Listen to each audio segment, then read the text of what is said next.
الحمد لله رب العالمين والعاقبة للمتقين ولا عدوان إلا على الظالمين والصلاة والسلام على سيدنا وسيد المرسلين حبيبنا وحبيب رب العالمين محمد وآله وأصحابه أجمعين. أما بعد فأعوذ بالله من الشيطان الرجيم. بسم الله الرحمن الرحيم. أفغير الله أبتغي حكما وهو الذي أنزل إليكم الكتاب مفصلا والذين آتيناهم الكتاب يعلمون أنه منزل من ربك بالحق فلا تكونن من الممترين وتمت كلمة ربك صدقا وعدلا لا مبدل لكلماته وهو السميع العليم. رب اشرح لي صدري ويسر لي أمري واحلل عقدة من لساني يفقه قولي. سبحانك لا علم لنا إلا ما علمتنا إنك أنت العليم الحكيم. اللهم صل على سيدنا محمد وعلى آل سيدنا محمد كما صليت على سيدنا إبراهيم وعلى آل سيدنا إبراهيم إنك حميد مجيد. ایکو بند کر دے پورا. میرے انتہائی عزیز اور محترم بزرگوں، دوستوں اور بھائیوں، اور انتہائی قابل احترام اور محترم خواتین اسلام، اللہ کے فضل و کرم سے ہمیں یہ توفیق ملی ہے، اور یہ اللہ جس کو دینا چاہے اسی کو دیتا ہے، کہ ہم قرآن کریم کے درس میں حاضر ہو گئے ہیں. یہ ہماری بیٹھک اور ہماری یہاں حاضری کوئی معمولی عمل نہیں ہے، یہ بہت بڑا اور عظیم عمل ہے. اور وہ اس لیے کہ ہم قرآن کریم کے درس میں بیٹھے ہیں. قرآن اللہ کا کلام ہے. اس کلام کو کیسے سنا جائے، کیسے اس کے سامنے حاضری دی جائے، کیسے اس کو پڑھایا جائے اور سنایا جائے، یہ اس کلام کی حیثیت کو معلوم کرنے کے بعد خود بخود ہی واضح ہو جاتا ہے. یہ کلام کسی سائل کی درخواست نہیں ہے، کوئی عاجزانہ اپیل نہیں ہے، کوئی منت والی بات اس میں نہیں ہے کہ بڑا احسان ہوگا کچھ لوگوں کا کہ وہ آ کر قرآن کا درس سنے. کوئی احسان نہیں ہے، بلکہ اللہ کا احسان ہے، اللہ کا انعام ہے، جس نے اس انعام کے لیے جس کو چاہا اسے یہاں آنے کی توفیق عطا فرمائی. یہ کسی انسان کا کلام نہیں ہے، بلکہ یہ خالق ارض و سما کا نازل کیا ہوا کلام ہے. تنزیلا ممن خلق الارض والسماوات العلا، اس ذات کی تنزیل ہے جس نے زمینوں اور آسمانوں کو پیدا فرمایا ہے۔ اس کی شان کے لائق اس کو بیان کیا جائے اور اس کی شان کے لائق اس کو سنا جائے۔ اس لیے سب سے پہلی بات تو آج تمام مردوں کو بھی اور خواتین کو بھی یہ بتاؤں کہ جو وقت بتایا گیا ہے اس سے پہلے یہاں آ کر اپنی سیٹیں سنبھالیں۔ کوئی صدر، وزیر اعظم، کوئی گورنر کسی جگہ آ رہا ہوتا ہے تو بتایا جاتا ہے نا 10 بجے وہ پہنچیں گے، یا آج کے وقت مطابق جیسے 3 بجے، تو 2:30 بجے سب لوگوں نے اپنی سیٹوں پر بیٹھنا ہے، اور 2:45 بج جاتے ہیں تو ان آؤٹ دونوں بند ہو جاتے ہیں، اس لیے کہ بہت بڑا آدمی، بڑی شخصیت آ رہی ہے، کوئی بڑا پیغام سنایا جا رہا ہے۔ قرآن اللہ کا کلام ہے، احکم الحاکمین کا کلام ہے۔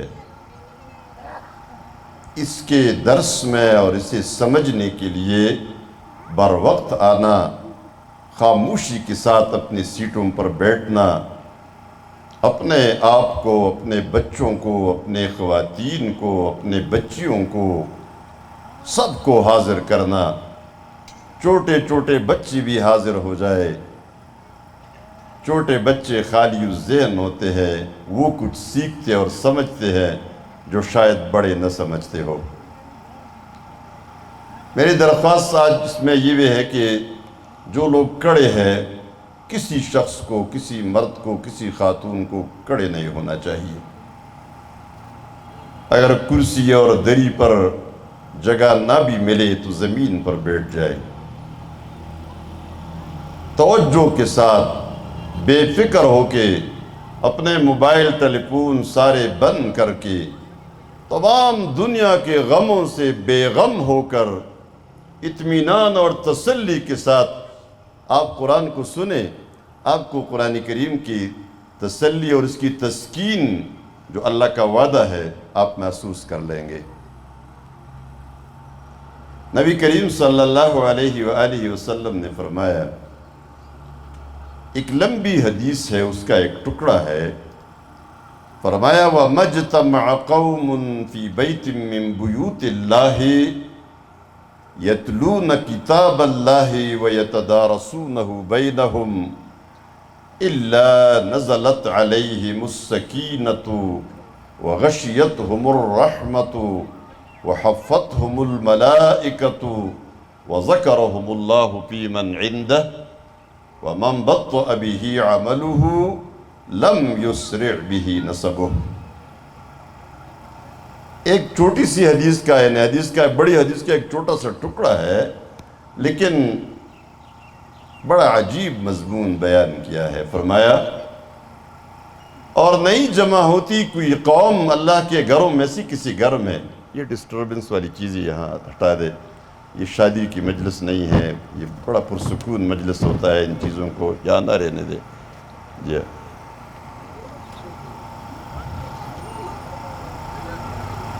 تو فرمایا، نہیں جمع ہوتی کوئی قوم اللہ کے گھروں میں سے کسی گھر میں، کسی مجلس میں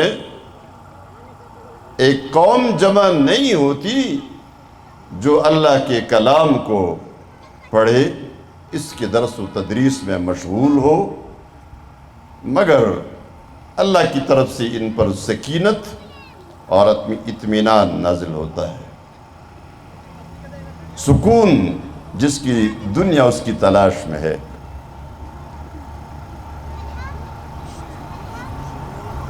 یہاں اس طرف جو مرد حضرات انتظامیہ والے کڑے ہیں، آج اسی طرح چھوڑ دیں ان لوگوں کو، آپ ادھر آ کر درس میں بیٹھ جائے، خواتین کو چھوڑ دیں، وہ اپنے انتظام خود سنبھال لیں گی۔ مرد اکثر خواتین کے معاملات سنبھالتے ہیں تو خراب کر دیتے ہیں، وہ خود سنبھالتی ہے، ٹھیک کرتی ہے۔ آپ کے معاملات بھی میرے خیال میں اگر ہم خواتین کے حوالے کر دیں تو شاید آپ کی سٹنگ بھی ٹھیک ہو جائے گی. تو اب ان کو آپ چھوڑ دیں، ٹھیک بیٹھی ہوئی ہے. دنیا والے، آپ سب، ہم خود، یعنی جتنے بھی ہم لوگ بیٹھے ہیں، ہم سکون کی تلاش میں ہے. دنیا والوں سے سکون گم ہو گیا ہے، آرام نہیں آتا، اطمینان نہیں ہے، اور اس تلاش میں ہے کہ ہمیں تھوڑا سا سکون ملے. بے شمار لوگ ڈپریشن کے شکار ہو گئے ہیں. ہمیں جو مجھے رپورٹ ملتی رہتی ہے، خاتون گھر کے اندر رات کو سو نہیں سکتی، اٹھ جاتی ہے اور کہتے کمرے سے اور اس گھر سے باہر نکلنا چاہتی ہوں. بوجھ ہے دل پر، سکون نہیں ہے، اطمینان نہیں ہے. پوچھا جاتا ہے مسئلہ کیا ہے تمہارا؟ شوہر پوچھتا ہے آپ کو کیا مشکل ہے؟ کھانے پینے کی کوئی مشکل ہے؟ نہیں، ایسی کوئی مشکل نہیں ہے. میری طرف سے کوئی مسئلہ ہے؟ نہیں، آپ کی طرف سے بھی کوئی مسئلہ نہیں ہے. مال و دولت کا کوئی پیسے چاہیے، کوئی ضرورت ہے آپ کی پوری نہیں ہو رہی؟ نہیں، وہ بھی کوئی مسئلہ نہیں ہے. پھر کیا مسئلہ ہے؟ نہیں، بس دل تنگ ہو رہا ہے. ڈاکٹروں کے پاس جاتے ہیں، کوئی علاج نہیں ہے. زیادہ سے زیادہ خواباور گولیاں ڈاکٹر دے دیتا ہے اور خاتون سو جاتی ہے.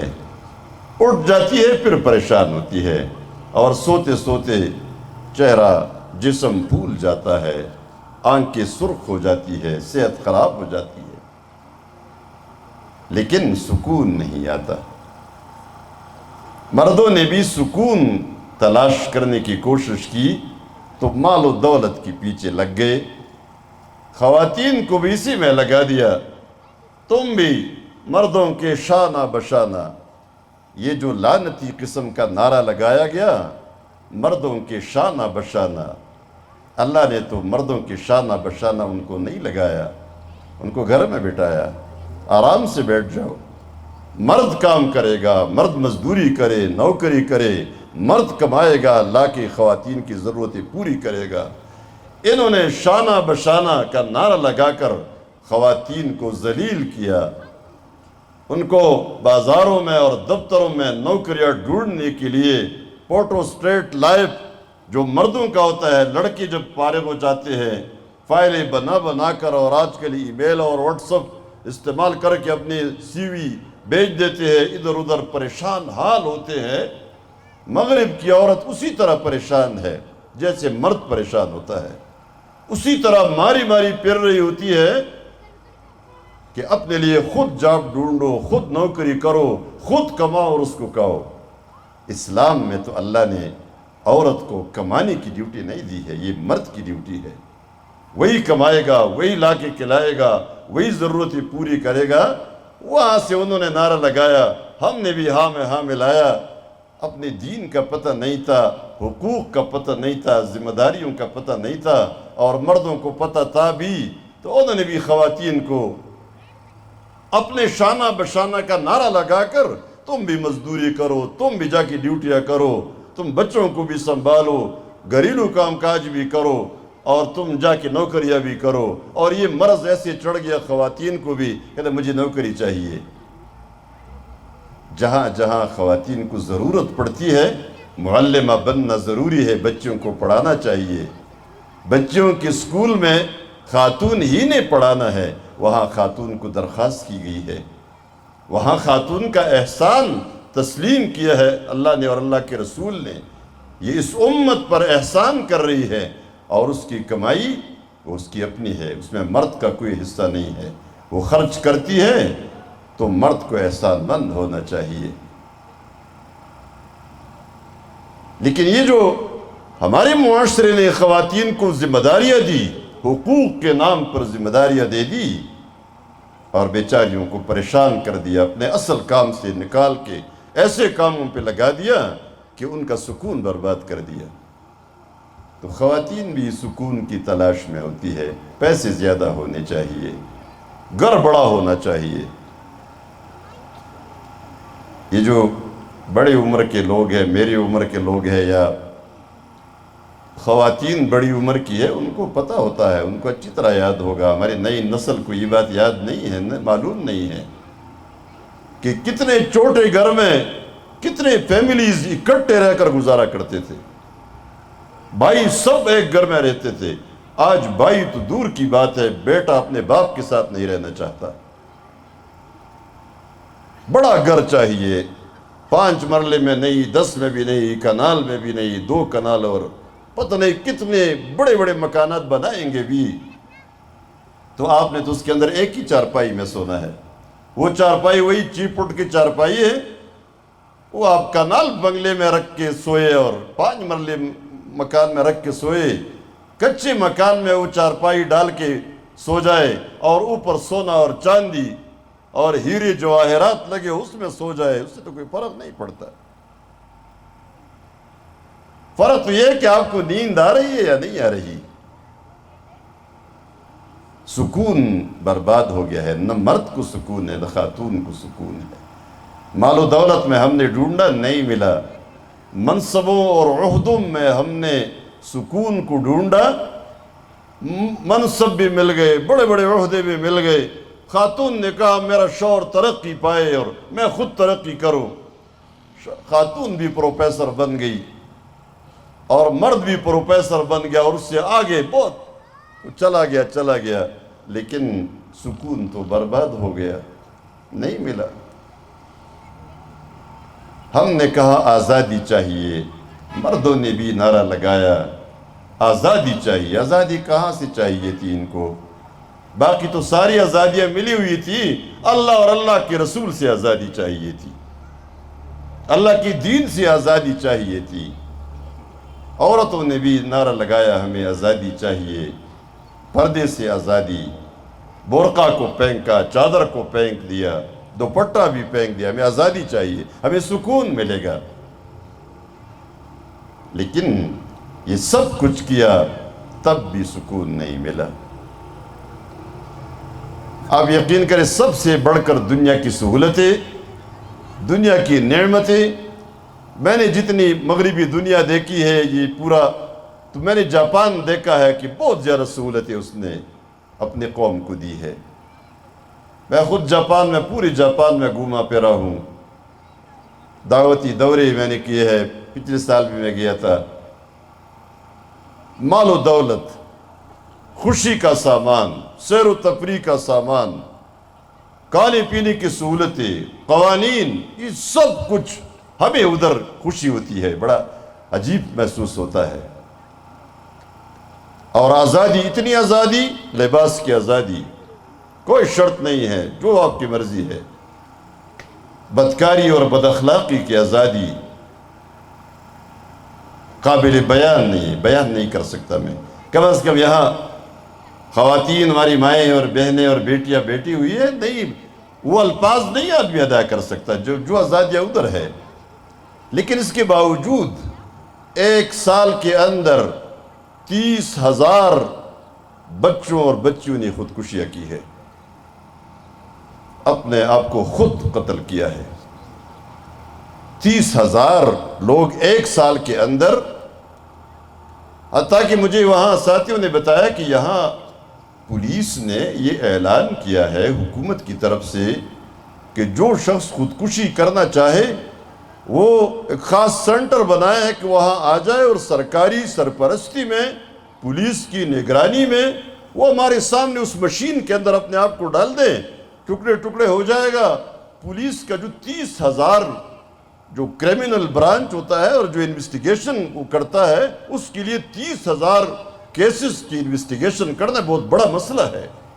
اس سے ہماری جان چھوٹ جائے گی، پتہ چلے گا خود بخود کہ اس نے خود اپنے آپ کو قتل کیا ہے، اپنے آپ کو مار دیا ہے۔ آدمی اپنے آپ کو کب قتل کرتا ہے، کب مار دیتا ہے؟ جب انتہائی مایوس ہو جاتا ہے، اور اس میں بڑی تعداد خواتین کی ہے، بچیوں کی ہے۔ اور ابھی ایک نیا کیس، میں جب پچھلی دفعہ بھی گیا تھا پچھلے سال، تو ایک نیا معاملہ یہ سامنے آیا ہے کہ اس خودکشی میں سب سے بڑی جو تعداد سامنے آئی ہے وہ نابالغ بچوں کی ہے، نابالغ بچے اور نابالغ بچیاں۔ اور جاپان حکومت کو بھی یہ بات سمجھ نہیں آتی کہ ان کا مسئلہ کیا ہے۔ یہ دولت کی ریل پیل، یہ ترقیاں، یہ دنیا کا ساز و سامان، یہ سب کچھ، یہ ایک سیلاب۔ تعلیم کے بارے میں ماں باپ نے بچے کو یہ بتا دیا ہے شروع سے کہ ہمارے ہاں بھی یہ مصیبت آ گئی ہے، تم نے ڈاکٹر بننا ہے۔ بچے کو بتا دیا ہے تم نے ڈاکٹر بننا ہے اور اتنے نمبر تم نے ضرور لینے ہیں۔ ہمارا یہاں ایک ضلع ہے ہمارے ملک میں جاتا رہتا ہوں، تو وہاں ایک دفعہ میں گیا تو وہاں ڈی سی اس ضلع کے اور اس کے ڈی پی او اور یہ سارے لوگ، انہوں نے ایک ڈی ایس پی کو، بلکہ ڈپٹی کمشنر کے ساتھ جو دوسرا ہوتا ہے ایسی، اس کو بھیج دیا کہ آپ کی کلاس میں ہزاروں لوگ شریک ہوتے ہیں، اس موضوع پہ، خودکشی کی موضوع پہ آپ بات کریں۔ کیوں؟ بچیاں خودکشی کر رہی ہیں، جا کے دریا میں چھلانگ لگا دیتی ہے، ماں باپ نے پڑھی پڑھائی ہے، اتنے نمبر نہیں لیے تو تمہاری کوئی خیر نہیں ہے۔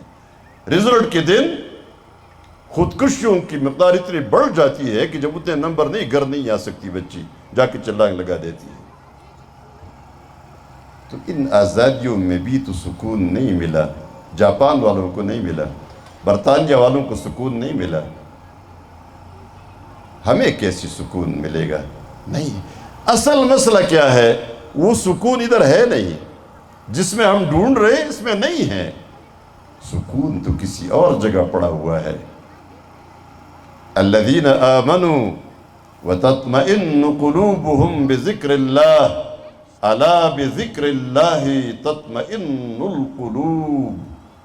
وہ لوگ جو ایمان لائے ہیں، ان کی دلوں کا اطمینان، ان کی دلوں کا سکون وہ قرآن کے ذریعے ہے، وہ قرآن کے اندر ہے۔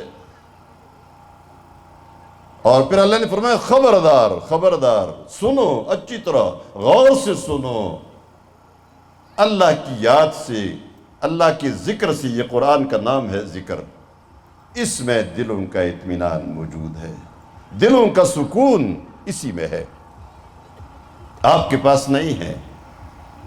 یہ کیوں؟ روحانی سکون روحانی غذا سے حاصل ہوگا۔ ہمارا یہ جسم اس مٹی سے پیدا ہوا ہے۔ میں ان باتوں کے لیے سب سے بڑھ کر خواتین کو مخاطب کرتا ہوں۔ بے شمار مسائل سے ہماری یہ بہنیں اور ہماری یہ بچیاں دو چار ہیں، اور حل ان کے پاس نہیں ہے، ڈاکٹروں کے پاس بھی یہ حل نہیں ہے۔ آپ کے سر میں درد آ جائے تو ڈاکٹر کے پاس دوائی موجود ہے، وہ پیناڈول دے دے گا، بروفن دے دے گا، پتہ نہیں کیا کیا اس کے پاس موجود ہے، بے شمار نام سے دوائیاں۔ جسمانی بیماری کا علاج ایلوپیتھک میں نہیں ہے تو ڈاکٹر صاحب موجود ہے ہومیوپیتھک میں دے دے گا۔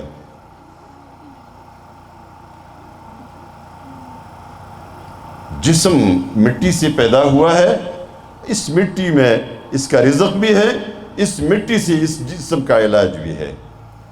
لیکن یاد رکھیں، ہماری روح اوپر سے آئی ہے، آسمان سے آئی ہے، یہاں سے نہیں ہے، اور اس کا علاج بھی اوپر سے آیا ہے۔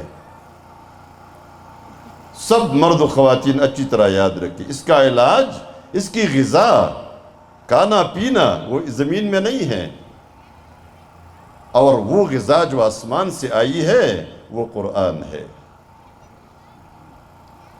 آج ہمارا پیٹ بھرا ہوا ہے، بڑا مسئلہ بن گیا ہے۔ ڈاکٹر کہتے ہیں کھانا کم کرو، میٹھا کم کر دو، روٹی کم کھاؤ، چاول کم کھاؤ، تاکہ جسم کا کولیسٹرول اور جسم کے فیٹس اور چربی کم ہو جائے۔ مسئلہ پیدا ہو گیا ہے، ہارٹ اٹیک زیادہ ہو گئے ہیں، بلڈ پریشر اور شوگر کی بیماریاں بڑھ گئی ہیں، کھانا کم کر دو۔ پتہ چلا جسمانی پیٹ بھری ہوئی ہے، بلکہ جسمانی غذا مسئلہ بن گیا ہے، لیکن سکون پھر بھی نہیں ہے۔ پرانے زمانے کے لوگوں کے پیٹ اتنے بھرے نہیں ہوتے جتنے ہمارے آج بھرے ہوئے ہوتے ہیں۔ مجھے اپنا بچپن یاد ہے، دن بھر صبح کوئی ایک کپ چائے اور کچھ شام کی بچی ہوئی روٹی، دوپہر کا کھانا اور شام کا کھانا، بس اس کے علاوہ گھروں میں کچھ ہوتا بھی نہیں تھا، لیکن سکون کتنا تھا، اطمینان کتنا تھا۔ تو جسمانی پیٹ جتنے بھر گئے ہیں اتنے ہمارے روحانی پیٹ بھوکے ہو گئے ہیں، وہ خالی ہے۔ تو ہمارا جسمانی پیٹ بھرا ہوا ہے، روحانی پیٹ خالی ہے۔ یہ قرآن کا درس، میرا یہاں آنا اور آپ کا یہاں جمع ہونا، یہ اسی مقصد کے لیے ہے کہ ہم اپنے روحانی غذا کا بندوبست کریں۔ ہماری زندگی نہیں ہے جب تک ہماری روح سیر نہیں ہوتی۔ ہماری روح بھوکی ہے اور اسی وجہ سے اطمینان نہیں ہے، سکون نہیں ہے، پیٹ خالی ہے۔ جب یہ جسمانی پیٹ خالی ہو جاتا ہے پھر آپ نے دیکھا ہوتا ہے آدمی پریشان ہوتا ہے، آنکھیں کام نہیں کر رہی، سر چکرانا ہوتا ہے، بھوکا ہوں، کھانا نہیں ملا۔ آپ سمجھ لیں آپ نے اپنے روح کی غذا کے لیے کوئی بندوبست نہیں کیا، آج بھی بھوکا رہا، کل بھی بھوکا تھا، کل بھی بھوکا رہے گا آئندہ کے لیے، اور آپ نے کوئی روزی کا بندوبست اس کا نہیں کیا، اور آپ سکون سے سو سکیں گے؟ آپ یقین کریں، قرآن کریم سے اپنا تعلق قائم کریں، مرد اور خواتین دونوں کو سکون آ جائے گا۔ مجھے ایک ہماری رشتہ دار خاتون تھی، اس نے کہا کہ مجھے نیند نہیں آتی، آپ دوسرے لوگوں کو نصیحتیں کرتے ہیں، مجھے آپ نے کچھ نہیں بتایا۔ میں نے کہا آپ قرآن کی تلاوت کرتی ہیں؟ کتنی پابندی سے تم نہیں کرتی؟ میں نے کہا پابندی سے قرآن کی تلاوت شروع کرے، آپ کو نیند آ جائے گی۔ رات کو سونے سے پہلے ایک خاتون کو میں نے وظیفہ بتایا تھا، اس نے مجھے کوئی وظیفہ، میں نے کہا بتاتا ہوں، سورۃ الواقعہ۔ اس نے کہا نیند نہیں آتی۔ میں نے کہا سورۃ الواقعہ یاد کرے ورنہ قرآن کریم کے اندر پڑھنا شروع کر دے، اور آپ جب لیٹ جائے گی اور سورہ واقعہ پڑھنا شروع کر دے گی تو آپ پورا بھی نہیں کر چکے ہوں گے کہ آپ کو نیند آئی ہوئی ہوگی۔ آپ جب سمارٹ فون ہاتھ میں لے کر لیٹ جاتی ہے اور لیٹے لیٹے آپ کی نیند بھاگ جاتی ہے آپ سے، اور وہ پریشانیاں جو آپ کے دماغ کو ڈسٹرب کر دیتی ہے، کبھی جھوٹ کبھی سچ، پتہ نہیں سچ بہت کم ہوتا ہے، جھوٹ زیادہ ہوتا ہے، فضولیات، بد اخلاقیاں، بدکاریاں، بدتمیزیاں، یہ ساری چیزیں آپ کے دماغ کو اتنا ڈسٹرب کر دیتی ہیں، آپ کبھی بھی نہیں سو سکتی، کبھی بھی آپ کو نہ مرد کو آرام آئے گا نہ خاتون کو آرام آئے گا۔ میں آپ کو ایک مشورہ دوں گا، ان 4 دنوں میں، آج سمیت ان 4 دنوں میں سمارٹ فون سے ذرا الگ رہیے، اپنے بچوں کو الگ رکھیے، آپ محسوس کریں گے کہ کیا ہوا، کچھ ہو گیا، سکون حاصل ہوا۔ اس نے ہمارے سکون کو برباد کر دیا ہے۔ قرآن کی مجلس میں سکون نازل ہوتا ہے، اطمینان نازل ہوتا ہے، اور اسی حدیث میں جو میں نے آپ کے سامنے پڑھی ہے، دوسری بات فرمائی، اللہ کی رحمت اس مجلس کو ڈانپ لیتی ہے، وَغَشْيَتْهُمُ الرَّحْمَةُ، اللہ کی رحمت کو جس نے تلاش کرنا ہے، اے اللہ ہم پر رحم کرے، ایسے نہیں ہوگا رحم والی جگہوں میں آ جائے۔ یہ اللہ کی رحم کا مرکز ہے، قرآن کا درس اللہ کی رحمت کا مرکز ہے، جس کو اللہ کی رحمت چاہیے وہ یہاں آ جائے۔ اور میں آپ کو خوشخبری، قرآن کی خوشخبری سناتا ہوں۔ سب سے پہلا پارہ سورہ البقرہ کی ابتدائی آیت میں آپ کے سامنے پڑھ دیتا ہوں، وہ آپ کے لیے خوشخبری ہے۔ قرآن میں اللہ نے فرمایا ذَلِكَ الْكِتَابُ لَا رَيْبَ فِيهِ ہدی للمتقین، یہ قرآن ہدایت ہے متقین کے لیے۔ تمام مفسرین کا اس پر اتفاق ہے کہ متقین سے مراد کون لوگ ہیں؟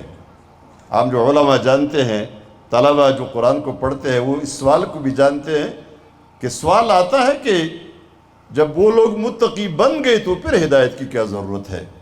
لیکن یہاں متقین قرآن نے کچھ اور لوگوں کے لیے استعمال کیا ہے، منیبین اور رجوع کرنے والوں کے لیے استعمال کیا ہے۔ جن لوگوں نے قرآن کی طرف رجوع کیا، قرآن کا وعدہ ہے، اللہ کا وعدہ ہے، ان کو ہدایت نصیب ہوگی۔ یہ جو ہماری جماعت ہے، یہ متقین کی جماعت ہے۔ اس میں جتنا بھی آپ کہنا میں گناہگار ہوں، اب میں تو آپ کے گناہ نہیں بتا سکتا، آپ میرے گناہ نہیں بتا سکتے، لیکن مجھے اپنا آپ تو معلوم ہے میں کتنا گناہگار ہوں۔ ہر خاتون کو اپنا آپ اچھی طرح معلوم ہے کہ وہ کتنی گناہگار ہے۔ تو جتنی بھی گناہگار خاتون ہے، جتنا بھی گناہگار مرد ہے، یہاں آ کر بیٹھ گیا ہے، یہ متقی ہے۔ کیوں؟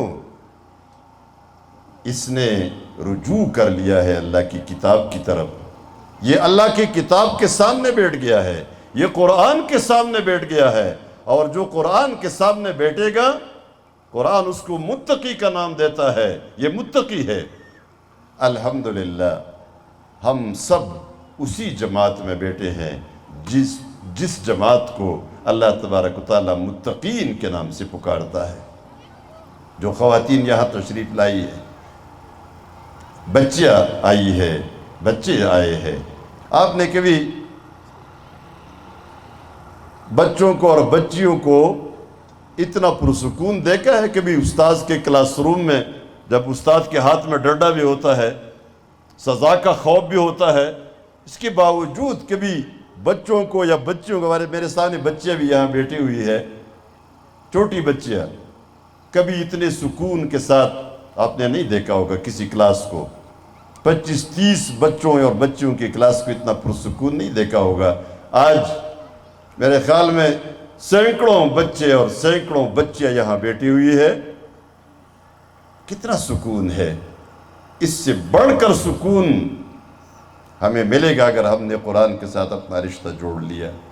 اب دیکھیں، یہ قرآن کے الفاظ کی لذت ہے، یہ قرآن کی مجلس کی لذت ہے، یہ قرآن سننے اور سنانے کی لذت ہے اور سکون ہے۔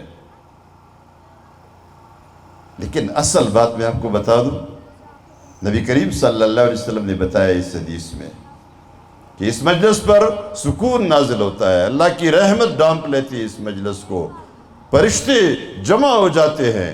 جس طرح یہ اوپر خیمہ لگا ہوا ہے، اسی طرح فرشتے اکٹھے ہو جاتے ہیں، ایک دوسرے کو آواز دیتے ہیں، وہ جو ہم ڈھونڈ رہے تھے وہ مجلس یہ ہے، یہاں ہے، آ جاؤ، سب جمع ہو جاتے ہیں۔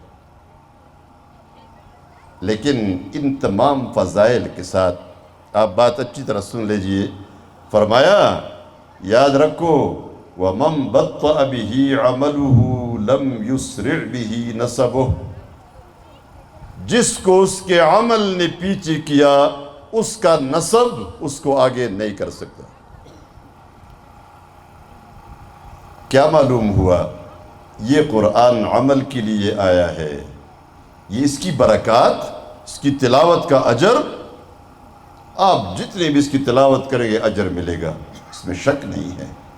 قرآن کریم ایسی کتاب ہے، اللہ کا کلام ہے، اس کے رکھنے میں بھی اجر ہے، اس کے پڑھنے میں بھی اجر ہے، اس کی ہر حرف پہ 10 نیکیاں بھی مل جاتی ہے۔ لیکن آیا کس مقصد کے لیے ہے؟ عمل کے لیے آیا ہے، عمل کے لیے آیا ہے، جس سے ہمارا دامن آج خالی ہو گیا ہے۔ اس کے الفاظ کا مزہ اور الفاظ کی لذت تو اپنی جگہ پر، یہ الفاظ کی لذت کتنی زبردست ہے۔ قرآن کریم پڑھا جاتا ہے، ایک قاری تلاوت کرتا ہے، ہم تھوڑے سے اکتا جاتے ہیں، دوسرا قاری آ جاتا ہے، ہم پھر تازہ ہو جاتے ہیں، تیسرا قاری آ جاتا ہے، ہم پھر تازہ ہو جاتے ہیں۔ 100 قاری ایک مجلس میں تلاوت کرے، ہر قاری کی زبان کی لذت الگ الگ ہوتی ہے۔ اس سے معلوم ہوا قرآن کریم ان تمام لذتوں کا مجموعہ ہے.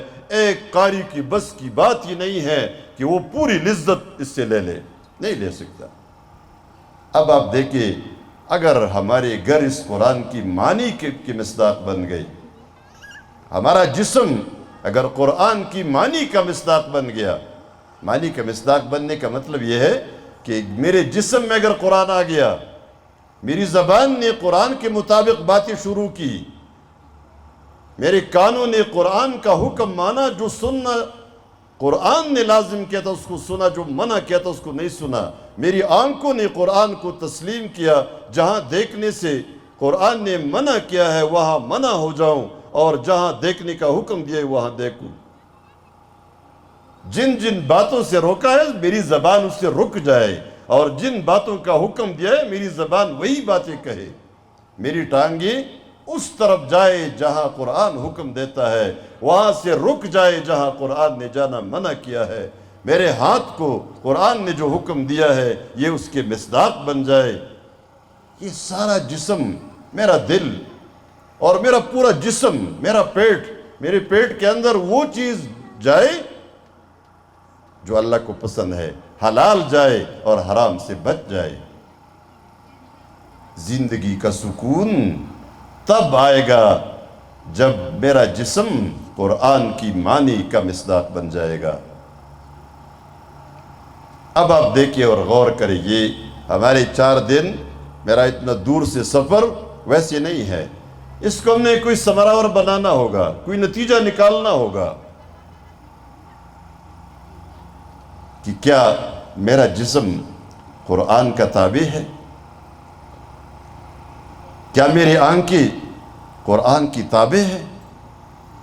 کیا میرے کان جو کچھ سنتے ہیں، میری زبان جو کچھ بولتی ہے، میری زبان، حدیث میں آتا ہے کہ جب صبح ہو جاتی ہے، آپ غور سے سنیں اس حدیث کو، جب صبح ہو جاتی ہے تو یہ تمام اعضاء، ہاتھ پاؤں، سب کچھ جتنے بھی ہمارے اعضاء ہیں، یہ سارے اعضاء جمع ہو جاتے ہیں، جرگہ لے کر زبان کے پاس آتے ہیں.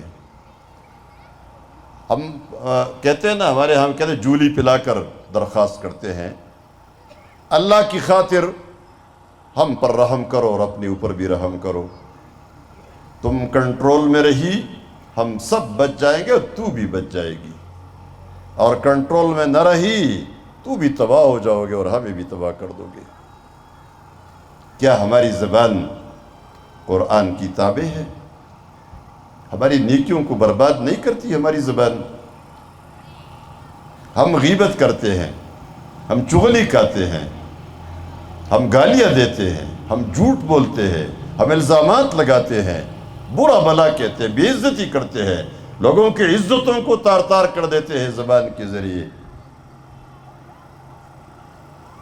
نبی کریم صلی اللہ علیہ وسلم سے جب پوچھا گیا تو آپ نے فرمایا دوزخ کی آگ میں ڈالنے والی تو یہ زبان ہی ہے نا، زبان کی کٹائی ہے، زبان کی کٹائی ہے، جس کے ذریعے، جس کی وجہ سے یہ سب لوگ دوزخ میں جائیں گے.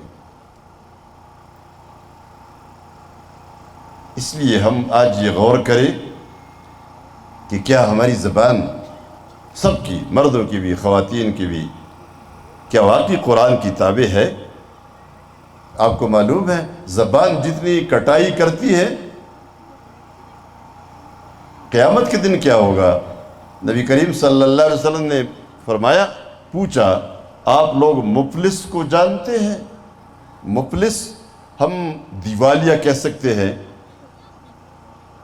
وہ شخص جو اپنا سارا پیسہ جمع کرے اور لوگوں سے لاکھوں کروڑوں میں قرض لے کے جا کے کچھ چیز خریدنا چاہے اور وہ ڈوب جائے، تو اپنا بھی ختم ہو گیا اور اوپر بے شمار قرضے بھی رہ گئے.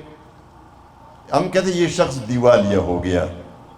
دیوالیہ کو میرے خیال میں آج کل آپ لوگ اچھی طرح جانتے ہیں. ہمارے لوگ پراپرٹی کے کاروباری اس کی اچھی اور زندہ مثال ہے،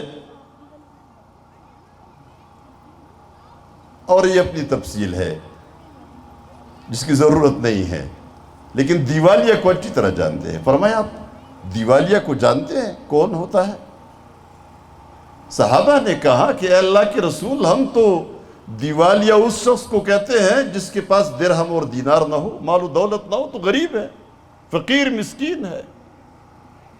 فرمایا نہیں نہیں، میری امت کا دیوالیہ اور مفلس یہ نہیں ہے، مفلس وہ ہے میری امت کا کہ قیامت کے دن آئے گا یا آئے گی، مرد ہو یا خاتون ہو، اور نیکیوں کا ایک بہت بڑا بوجھ اپنے سر پہ اٹھا کے لائے گا، بے شمار نیکیاں، اعمال صالحہ، اور انہی اعمال صالحہ کی وجہ سے یہ مستحق قرار پائے گا جنت کا۔ لیکن محشر میں وہاں سے ایک شخص اٹھ جائے گا، اس نے تو مجھے گالی دی تھی، اس کو روک دیا جائے گا، رک جاؤ، یہ مرد ہے یا خاتون ہے، رک جائے گی اور رک جائے گا۔ اچھا جی کیا ہے؟ اس شخص کی جتنے گالیاں اس نے دی تھی اتنی اس حساب سے نیکیاں اس کی نیکیوں سے لے کے اس کو دے دیا جائے۔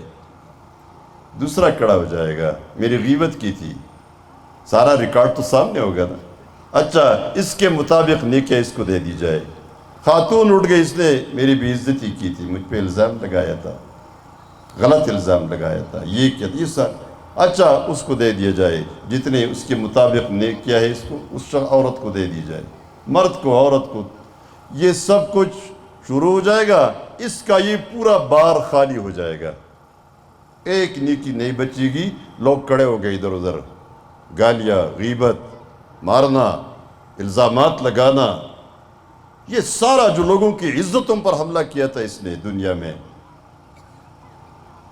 یہ سب لوگ موجود ہوں گے۔ پھر حکم ہوگا، پوچھا جائے گا کیا کیا جائے، اللہ کی طرف سے حکم ہوگا اب ان لوگوں کے جو گناہ ہے وہ اس کو دے دیے جائے،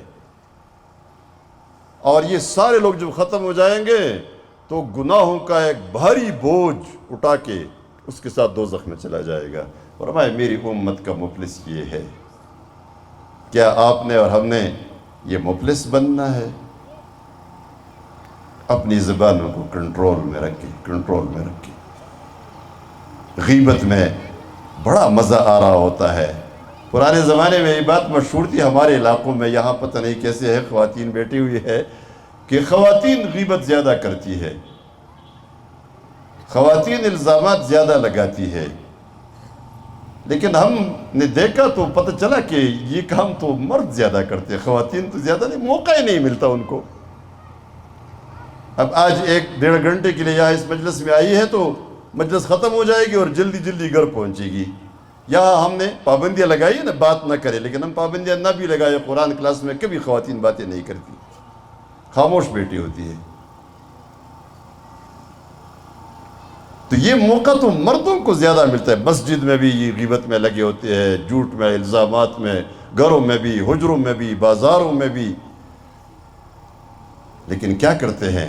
اپنے نیکیاں برباد کر دیتے ہیں اور دوسروں کے گناہ اپنے سر لیتے ہیں۔ امام حسن بصری رحمہ اللہ سے کسی نے ایک دفعہ کہا تھا، کوئی شخص آیا، اس نے کہا امام آپ کتنے بڑے عالم دین ہیں، بہت کبار تابعین میں سے ہیں۔ اس نے کہا تو کیا ہوا؟ اس نے کہا تم اتنے بڑے عالم ہو اور تم نے میری غیبت کی ہے، میں نے سنا ہے تم نے میری غیبت کی ہے، پیٹھ پیچھے میری برائی بیان کی ہے۔ امام حسن بصری رحمہ اللہ نے اس شخص سے کہا جاؤ دفع ہو جاؤ، میں یہ کام نہیں کرتا، اس لیے کہ میرے نزدیک تمہاری قدر اتنی بڑی ہوئی نہیں ہے کہ میں اپنی قبول ہونے والی نیکیاں تمہیں دے دوں، میں پاگل ہوں، میرا دماغ خراب ہے۔ یہ اپنے زبان کو کنٹرول میں رکھنا۔ اگر ہمارا جسم اس قرآن کی معنی کا مصداق بن گیا، آپ اس جسم کا سکون پھر دیکھیں، دل کا سکون آپ کو محسوس ہو جائے گا۔ اور اگر ہمارا گھر قرآن کی معنی کا مصداق بن گیا، پھر آپ دیکھیں گے اس گھر میں کتنی لذت ہے، اس گھر کے اندر کتنا سکون ہے۔ آپ نے دیکھا ہوگا بعض لوگ کہتے ہیں ہم پرانے، یہاں بھی لوگ دیہات میں رہتے ہیں، پھر شہر میں جا کے کوئی اچھا مکان، کوئی بنگلہ بنا دیتے ہیں، سونے لگ جاتے ہیں تو رات کو نیند نہیں آتی، کہتے ہیں وہ جو ہمارا کچا مکان تھا اس میں جو نیند آتی تھی وہ نیند یہاں نہیں آتی، لیکن یہاں اسی علاقے میں مردوں سے بھی خواتین سے بھی آپ پوچھ لیں، پکے مکانات میں اور بنگلوں میں بھی لوگوں کو نیند آ رہی ہے، آپ کو کیوں نہیں آ رہی؟ کیوں؟ اس لیے کہ آپ سوچے، غور کریں، یہ گھر حلال کا نہیں بنا ہوگا، یہ حرام کا بنا ہوگا۔ حرام روزی سے پلنے والا جسم کبھی سکون کی نیند نہیں سو سکتا، اور حرام مال سے بنائے جانے والے بنگلے کبھی آرام اور سکون کی نیند کا ذریعہ نہیں بن سکتے۔ کہتے ہیں بچہ بڑا خراب ہے، ماں باپ کی بے عزتی کرتا ہے، شرپسند ہے۔ آپ ذرا اپنے رزق کو چیک کریں، آپ نے کیا کھلایا اس بچے کو، کہاں سے کھلایا، کہاں سے پلایا؟ رزق کا بڑا اثر ہوتا ہے۔ یہ ساری چیزیں ہمارے عمل کے ساتھ اس کا تعلق ہے۔ ہماری زندگی کا بڑا حصہ ہمارے ساتھ متعلق ہے۔ ہم کہتے ہیں نا اسلامی نظام نافذ ہونا چاہیے، بالکل نافذ ہونا چاہیے، لیکن اس سے پہلے آپ نے جو خود اپنے کام کرنے ہیں وہ تو کر کے دکھاؤ۔ اپنے گھر میں تو اسلامی نظام نافذ کرو، اپنے گھر میں تو قرآن کو حکمران بناؤ، اپنے جسم پر تو قرآن کو حکمران بناؤ، پھر پتہ چلے گا جب ہمارے جسم قرآن کے تابع بن جائیں گے آپ کی حکومت بھی ٹھیک ہو جائے گی۔ ہمارے خود اپنے دل قرآن کے لیے تیار نہیں ہیں، اسی وجہ سے ہمارے بچوں پر بھی قرآن کے اثرات نہیں ہیں، ہمارے گھروں میں قرآن کے اثرات نہیں ہیں۔ تو فرمایا وَمَنْ بَطَّأَ بِهِ عَمَلُهُ لَمْ يُسْرِعْ بِهِ نَسَبُهُ، جس کو عمل نے پیچھے کیا اس کا نسب اس کو آگے نہیں کر سکتی۔ تو پتہ چلا نسل، قوم، قبیلہ، یہ جو جس پہ ہم فخر کرتے ہیں، میرا قبیلہ، میری قوم، میری برادری، یہ ساری چیزیں یہ اللہ کے نزدیک کوئی کام نہیں دے سکے گی۔ ان میں سے کوئی بھی جب تک آپ کا عمل ایمان اور تقوی نہ ہو، ایمان اور تقوی موجود ہے، آپ کا نسب، قوم، قبیلہ، رنگ، مال، دولت، زبان، اس کی کوئی اہمیت نہیں ہے۔ ان اکرمکم عند اللہ اتقاکم، اللہ کی نزدیک عزت والا وہ ہوگا جو سب سے زیادہ تقویدار اور پرہیزگار ہوگا۔ ایمان اور تقوی۔ اب دیکھیں دو مثالیں موجود ہیں۔ ایک مثال ابو لہب کی ہے، آپ سب جانتے ہیں ابو لہب۔ پتہ ہے کون ہے ابو لہب؟ اللہ کے رسول صلی اللہ علیہ وسلم کے چچا، قریشی، ہاشمی، مکہ میں رہنے والا۔ اس سے بڑھ کر کوئی اعزاز نہیں ہو سکتا دنیا میں۔ قوم، قبیلہ، نسل، رنگ، سب سے خوبصورت انسان، مال و دولت سب سے زیادہ، علاقہ مکہ مکرمہ، سب سے بہتر زمین اگر کوئی ہے دنیا میں وہ مکہ مکرمہ کی زمین ہے۔ سب سے اچھی زبان اگر کوئی ہے تو وہ عربی زبان ہے۔ ابو لہب عربی زبان بولتا ہے، لیکن ان تمام خصوصیات نے، یہ جو دنیا والے اس کو خوبیاں کہتے ہیں، بھئی نسل کیا ہے، رنگ کون سا ہے، رشتے کرتے ہیں وہاں بھی دیکھتے ہیں بھئی نسب اور قوم اور قبیلہ اور یہ ساری چیزیں۔ عام ماحول میں بھی ہم بڑے حقارت کے ساتھ کبھی بعض لوگوں کو دیکھتے ہیں، لیکن یہ حقیر لوگ، یہ قوم، یہ قبیلہ اگر اپنا کام چھوڑ دے پھر آپ کو پتہ چلے گا۔ ہم کہتے ہیں نا یہ حجام ہے تو ہم بری نظر سے دیکھتے ہیں، کبھی نہ دیکھیں۔ یہ تو اللہ کی تقسیم ہے، آپ کی زندگی کا، آپ کی خوبصورتی کا بندوبست کیا ہوا ہے اللہ نے۔ وہ آپ کی خدمت کے لیے حجام ہے، وہ اپنے لیے نہیں ہے، آپ کے لیے ہے۔ یہ سارے یہاں مری کے جتنے حجام ہیں یہ ہڑتال کر دے اور ایک ہفتہ اپنی دکانیں بند کر دے، انسان نہیں رہ جائیں گے، یہ پتہ نہیں کوئی اور مخلوق بن جائے گی۔ پتہ چلا بری مخلوق ہے؟ نہیں ہے، اس سے کوئی برا نہیں بنتا۔ کوئی کارپینٹر ہے، آپ اس کو برا سمجھتے ہیں، لیکن وہ کام چھوڑ دے پھر پتہ چلے گا آپ کو۔ تو اس سے کوئی اچھا برا نہیں بنتا، برا بنتا ہے اچھا بنتا ہے، معیار کیا ہے اس کے لیے؟ وہ ایمان اور تقوی ہے۔ ابو لہب کے اندر یہ ساری خصوصیات موجود تھی، لیکن اللہ نے حکم دیا، سورت نازل فرمائی، تبت یدا ابی لہب وتب ما اغنى عنه ماله وما كسب سيصلى نارا ذات لهب وامرأته حمالة الحطب في جيدها حبل من مسد۔ یہ ابو لہب کے نمبر ہے جو اس کو اللہ نے دیے ہے۔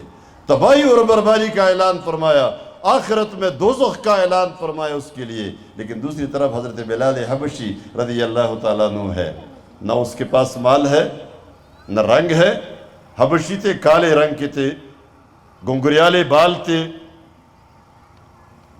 اور آزاد بھی نہیں تھے، غلام تھے، نسب کسی کو معلوم بھی نہیں تھا، زبان ہرری زبان، حبشی زبان بولتے تھے، جب دل کی بات کرتے تھے تب تو وہ اپنی زبان میں بات کرتے تھے،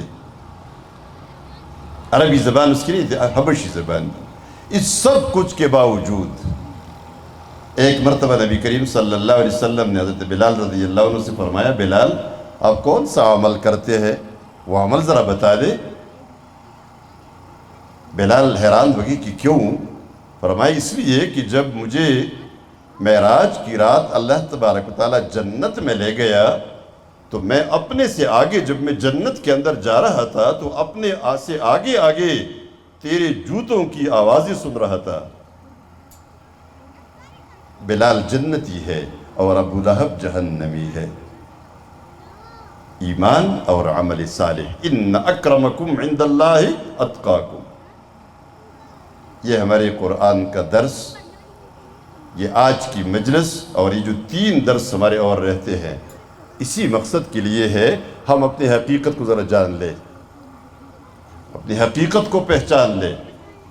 کل جو ہمارا درس ہوگا نا قصہ آدم، یہ اسی لیے رکھا ہے اس کتاب میں کہ ہمیں معلوم ہو جائے ہماری حقیقت کیا ہے، ہم کون ہے، ہمارا دشمن کون ہے، اس دنیا میں ہم آئے کس لیے ہے، اور اس دنیا میں جس مقصد کے لیے ہم آئے ہیں ہماری اصل جگہ کون سی ہے؟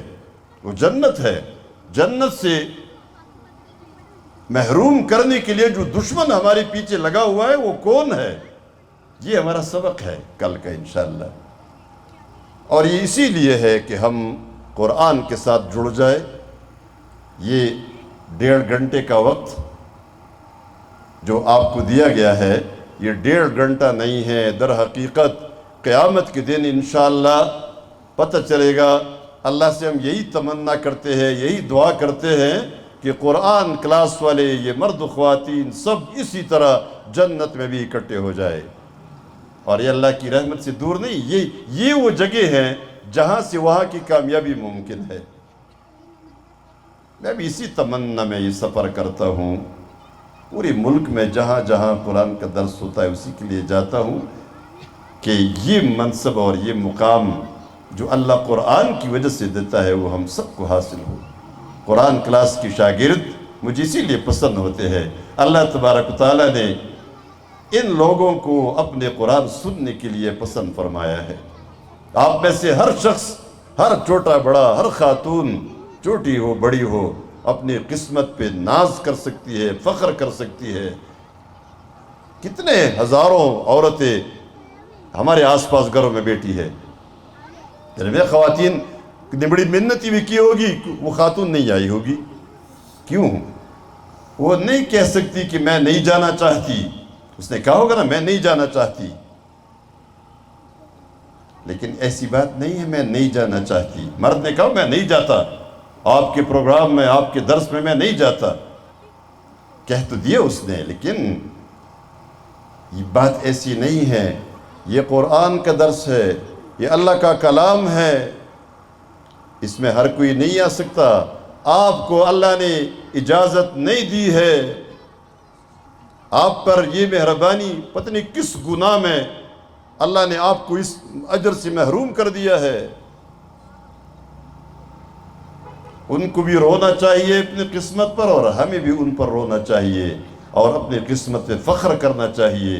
مجھے اللہ نے یہ توفیق دی کہ میں قرآن کے درس میں پہنچ گیا، میں آپ یقین کریں، میں قرآن کے درس کے لیے، کیونکہ دن رات یہی ہمارا کام ہوتا ہے، وہاں پشاور میں اپنے ادارے میں ہوتا ہوں تو وہاں بھی روزانہ درس دیتا ہوں، باہر نکلتا ہوں تو درس ہی درس ہوتا ہے، قرآن کا درس، اس سے بڑھ کر کوئی اور مشغلہ نہیں ہے۔ کبھی حدیث پڑھاتا ہوں، کبھی قرآن پڑھاتا ہوں، اس کے لیے ہم بیٹھ جاتا ہوں تو ہوتا ہے نا، جسمانی تکلیفیں ہوتی ہے، کبھی سر میں درد ہے، کبھی کیا ہے، کبھی کیا ہے۔ قرآن کی مجلس میں بیٹھ کر مجھے کوئی درد محسوس نہیں ہوتا۔ میں رمضان میں دورہ تفسیر ہوتا ہے تو مسلسل 5 گھنٹے کبھی 6 گھنٹے میں مسلسل پڑھاتا ہوں، 40 دن میں پورا قرآن ہم پڑھاتے ہیں۔ ہمارا ایک دوست ایک دفعہ درس میں آیا تو اس نے 5 گھنٹے بیٹھا رہا تو بڑا تک گیا، تو بعد میں مجھے کہا یار مجھے آپ پر بڑا رحم آتا ہے مولانا صاحب، آپ تھک جاتے ہوں گے۔ میں نے کہا آپ کو پتہ نہیں، یہ بادشاہی کا تخت ہے، یہاں بیٹھ کر تو ہماری ساری تکلیفیں بھول جاتے ہیں۔ اس سے بڑھ کر اللہ کی کوئی نعمت نہیں ہے کہ ہم قرآن کے درس میں بیٹھے ہو۔ یہ سکون اور یہ اطمینان یہ تو قرآن کے درس والوں کو محسوس ہوتا ہے۔ اس کو ہم نے، یہ چونکہ پہلا دن ہے میں بتاتا ہوں، ہم نے کلاس کا نام دیا ہے، فہم قرآن و سنت کلاس۔ کلاس اس لیے کہتے ہیں کہ ہماری ان پڑھ خواتین بھی کلاس کو جانتی ہے، جو ان پڑھ خاتون ہے وہ بھی جانتی ہے کلاس کیا ہے۔ کلاس وہ ہے جس میں بچے پڑھتے ہیں، جس میں شاگرد پڑھتے ہیں، استاد پڑھاتا ہے، اور کلاس میں کلاس ورک بھی ہوتا ہے اور ہوم ورک بھی ہوتا ہے، ہوم ورک بھی ہوتا ہے۔ اور اسی کے ساتھ ہم نے پہلے سے یہ طے کیا تھا کہ اس کلاس میں خواتین خود شریک ہوں گی۔ کیوں شریک ہوں گی؟ آپ کی بات سن کر اور آپ کا غصہ، کبھی باپ بھی نصیحت غصے کے بغیر نہیں کر سکتا، یہ ہماری کمزوریاں ہوتی ہے۔ غصہ تو آپ کا ہے، نصیحت بچے کو آپ کرتے ہیں، اپنی بیوی کو نصیحت کرتے ہیں تو نصیحت میں غصہ نہیں ہوتا۔ جب بھی غصہ آ گیا بیچ میں، نصیحت کا فائدہ ختم ہو گیا۔ لیکن آپ اور ہم اپنی زبان میں خواتین کو نہیں سمجھا پاتے۔ یہ براہ راست قرآن سنتی ہے، اپنی زندگی کو تبدیل کر دیتی ہے۔ میرے سامنے بہت ساری خواتین ایسی ہے جن کی زندگیاں تبدیل ہوگی، قرآن کے درس میں آ کر تبدیل ہو گئی۔ ہمارے ایک دوست ہے، ابھی دوست بن گیا ہے، پہلے قرآن کے درس سے پہلے میں نہیں جانتا تھا ان کو۔ ایک دفعہ درس ہوا، دوسری دفعہ درس کے لیے میں گیا تو میرے پاس آیا، بڑی اچھی داڑھی رکھی ہوئی تھی، تو مجھے کہا آپ کو یاد ہے میں آپ سے پچھلے سال ملا تھا؟ میں نے کہا مجھے نہیں یاد۔ کہتا میری داڑھی نہیں تھی اس لیے آپ مجھے نہیں پہچان رہے۔ کہتے وہ قرآن کے درس میں، بس وہ ایک درس میں کوئی بات ایسی آ گئی، میں اور میری بیوی جب گھر چلے گئے تو ہم نے فیصلہ کیا کہ ہم نے اپنی پوری زندگی تبدیل کر دینی ہے۔ کہتے اسی وقت سے بدل گئے اور بدلے ہوئے ہیں۔ کہتے میری بیوی نے اپنے تمام کپڑے جلا دیے ہیں، نئے کپڑے سلوا دیے ہیں۔ کہتے ہمارے پکنک سپاٹس بدل گئے ہیں، ہمارے گھر کے کھانے کی ترتیبات، ہمارے باہر نکلنے شاپنگ کے لیے جانے کی ساری ترتیبات بدل گئی ہے۔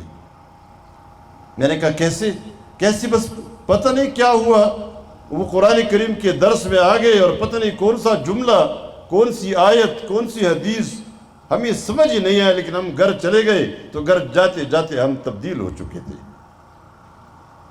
ہمارے ایک ضلع ہے، وہاں ذلی کلاس ہو رہی تھی، بہت بڑی کلاس تھی، تو اس میں اتوار کا دن تھا اور حیا اور پردے کا درس تھا، تو ہماری خواتین گھومی پھری تھی، چھٹی ہے، تو ایک آفیسر کی بیوی کے پاس وہ گئے تھے وہاں، اور اس سے کہا تھا کہ کل آپ کی ویسی بھی چھٹی ہے، آپ کے شوہر کی بھی چھٹی ہے، تو ساتھ چلے، ہم درس میں آپ کو لے جاتے ہیں، آپ کا شوہر نہ بھی جاتا ہے تو آپ ہمارے ساتھ چلے۔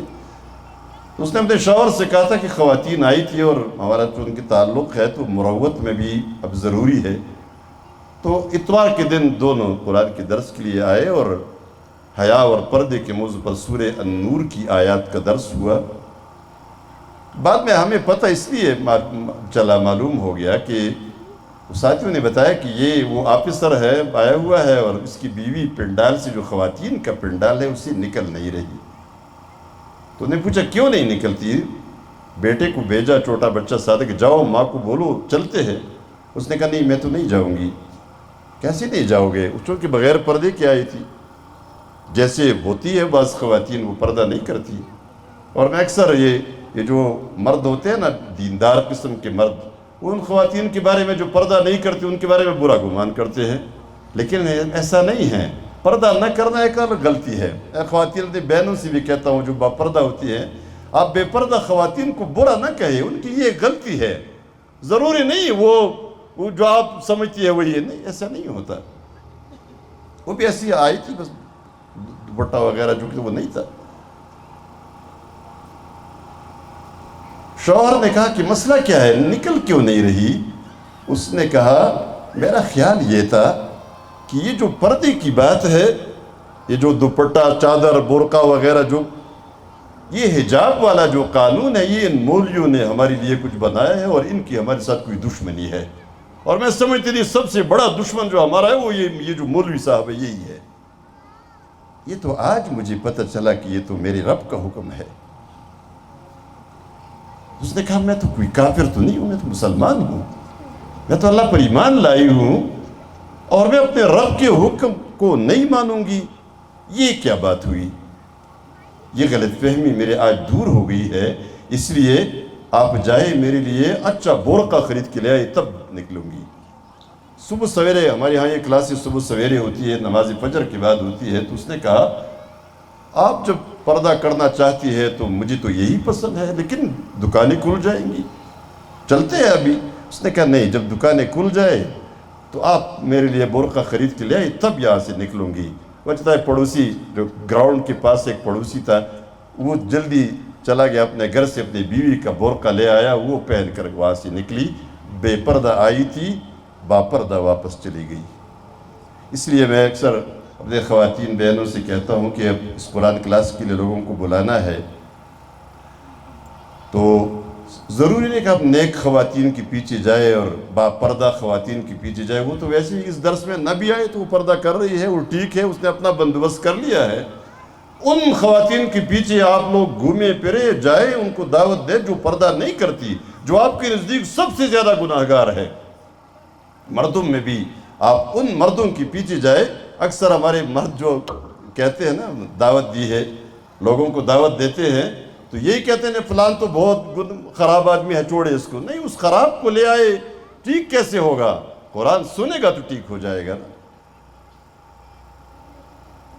یہ آج کا یہ درس ٹائم پورا ہونے والا ہے، یہ 3 دن مزید ہمارا درس رہے گا۔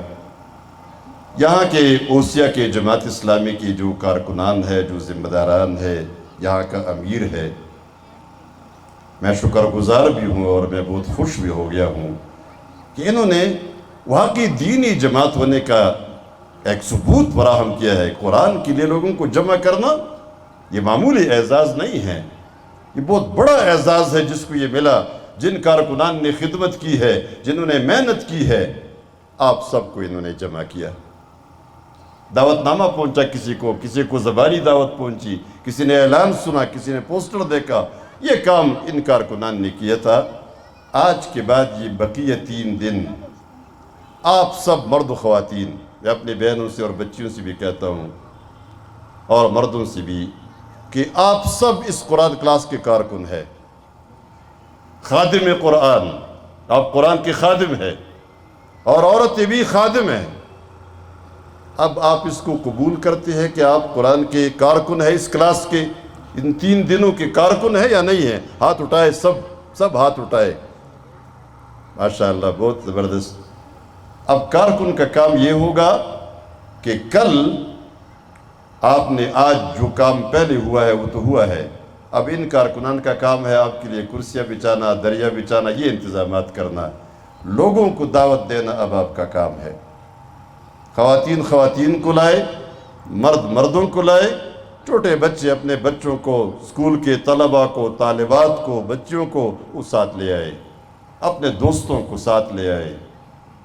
گھروں کے اندر جتنی خواتین رہ گئی ہے، جتنے مرد رہ گئے ہیں، انتظامات اس طرح کرے۔ ہمارے یہاں میں آپ کو سناتا ہوں، بعض علاقوں میں جب ہماری کلاس ہوتی ہے تو صبح کا وقت بہت کم ہوتا ہے، مائیں اپنے بچوں کو ساتھ لے کر نیند سے اٹھا کر لاتی ہے، ترموس میں چائے اور روٹی اور ان کا ناشتہ کلاس میں لے کر آتی ہے، درس بھی سنتی ہے، بچے کو ناشتہ بھی کراتی ہے، اور ان کی گاڑیاں گراؤنڈ میں آئی ہوتی ہے، بچہ اسکول چلا جاتا ہے اور ماں گھر چلی جاتی ہے۔ یہ کیا ہے؟ یہ شوق ہے، تو انہوں نے اپنا انتظام خود کر لیا ہے۔ اپنے یہ سارے انتظامات کا بندوبست آپ خود کریں، اور کل 2 3 4 لوگوں کو خود آپ دعوت دے دیں اور ان کو لے آئے یہاں، ٹھیک ہے نا جی؟ یہ وعدہ ہے سب کا، زیادہ نہیں تو کم از کم خاتون، ایک خاتون کو تو اپنے گھر سے کل لا سکتے۔ بہت ساری خواتین گھر میں رہ گئی ہوں گی، بہت سارے مرد اپنے گھروں میں اپنے بھائی، اپنے بیٹے، اپنے بچوں کو ساتھ شریک کرے۔ یہ آپ کا ہوم ورک ہے۔ اور آخر میں ایک ہوم ورک آپ کو دیتا ہوں، وہ یہ، ہماری زندگی، اسلامی زندگی کیسے بنے گی؟ سب سے پہلے تو یہ کہ قرآن کو پڑھنا شروع کر دیں۔ جو ہم نے آیات پڑھی ہے وہ کا بھی یہی مطلب ہے، اَفَغَيْرَ اللَّهِ أَبْتَغِي حَكَمًا، اللہ کا کے سوا کسی اور فیصلہ کرنے والے کو میں ڈھونڈوں، میں تلاش کروں؟ اور وہ اللہ وہ ذات ہے جس نے تمہیں کتاب نازل کی ہے، اس میں ساری تفصیلات موجود ہے۔ اور فرمایا گزشتہ لوگوں کو الذین آتیناہم الکتاب یعلمون انہ منزل من ربک بالحق، وہ لوگ اچھی طرح جانتے ہیں کہ جو کچھ یہ قرآن نازل ہوا ہے یہ بھی حق ہے، اس میں کوئی شک نہ کرو۔ وَتَمَّتْ كَلِمَةُ رَبِّكَ صِدْقًا وَعَدْلًا، تمہارے رب کی کلمات اور فرمان صدق اور عدل کے لحاظ سے کامل ہے۔ لا مبدل لکلماتی، اس کے لیے کوئی تبدیلی نہیں ہے۔ وَهُوَ السَّمِيعُ الْعَلِيمُ۔ اب اس پورے قرآن کو عملاً، اس پورے نظام کو ہم کیسے عملی کرائیں گے؟ وہ یہ ایک تعلیم آپ اچھی طرح سن لے، یاد رکھے۔ بسم اللہ کا حکم، بسم اللہ۔ آج کا ہوم ورک لے لے، ایک ہوم ورک تو یہ ہوا نا لوگوں کو شریک کرنا، دوسرا ہوم ورک یہ لے لے اپنے ہر کام کا آغاز بسم اللہ سے کرے۔ یہ آج پریکٹس کرے۔ سب نے سن لیا نا، بات سمجھ آئی؟ کتاب کھولنا ہے بسم اللہ، بسم اللہ الرحمن الرحیم۔ کھانا شروع کرنا ہے بسم اللہ، دروازہ کھولنا ہے بسم اللہ، کوئی بھی تالا کھولنا بسم اللہ، اور جو اذکار مقرر ہے باتھ روم میں جانے کے لیے، اللہم انی اعوذ بک من الخبث والخبائث، نکلنے کے لیے جو دعا مقرر ہے، غفرانک، اور جو لمبی دعا ہے الحمدللہ الذی اذہب عنی الاذی وعافانی، وغیرہ جتنی، مسجد میں دعا، نکلنے کی دعا، گھر میں داخل ہونے کی دعا، گھر سے نکلنے کی دعا، وہ تو اپنی جگہ پر، لیکن باقی ہر کام میں بسم اللہ۔ اس کا نتیجہ کیا ہوگا؟ بہت سارے کام آپ کے ایسے آ جائیں گے سامنے، آپ کا ضمیر کہے گا اس پر بسم اللہ نہیں کہنا چاہیے، تو جس پہ بسم اللہ نہیں کہنا چاہیے اس سے رک جائے، اس کو چھوڑ دے۔ آج کے دونوں ہوم ورک یاد رہیں گے، خواتین کو بھی یاد رہیں گے۔ ہماری بہنیں اور ہماری بچیاں جہاں بھی ہوتی ہے سب سے زیادہ کام کرتی ہے، اپنا ہوم ورک پورا کرتی ہے، غور سے سنتی ہے۔ اور مرد بھی، قرآن کلاس کے مرد عام مردوں کی طرح نہیں ہے، نہ خواتین عام خواتین کی طرح ہے۔ ہم یہ 3 دن مزید پورے کریں گے، ایک تبدیلی آنی چاہیے اور انشاءاللہ ضرور آئے گی۔ 3 بجے کا ٹائم اور 4:30 بجے چھٹی۔ آج اگر چند منٹ لیٹ ہو گئے تو ابتدائی دن ہے، تھوڑا سا باتوں میں اور کچھ چیزوں میں کوئی زیادتی ہو جاتی ہے،